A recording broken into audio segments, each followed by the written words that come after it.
নমস্কার বন্ধুরা, লাইফস্টাইলে আপনাদের স্বাগত। আজকে আমি বানাবো পাঁচমেশালি সবজি। পাঁচমেশালি সবজির জন্য আমি সবজিটা কেটে ধুয়ে নিয়েছি। এরপরে একটা কড়াইয়ে তেল দেবো। তেলটা গরম হয়ে গেলে দিয়ে দেবো শুকনো লঙ্কা, পাঁচফোড়ন। এরপরে দেবো কটা গোটা লঙ্কা, আমি চিড়ে নিয়েছি লঙ্কাটা। এটা ভালো করে ভেজে নিয়ে দেবো আদা কুচি। এরপরে সব কিছু ভালো করে ভাজা হয়ে গেলে আমি দিয়ে দেবো সবজিটা।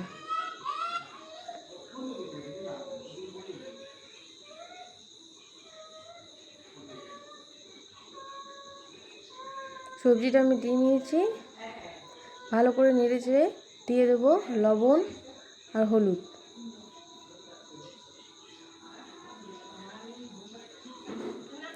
লবণ হলুদ দিয়ে ঢেকে দেবো।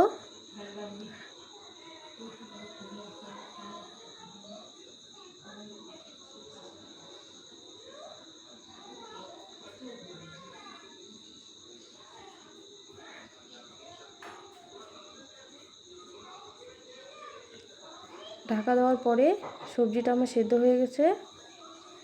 এখন দিয়ে দেবো স্বাদ মতো চিনি।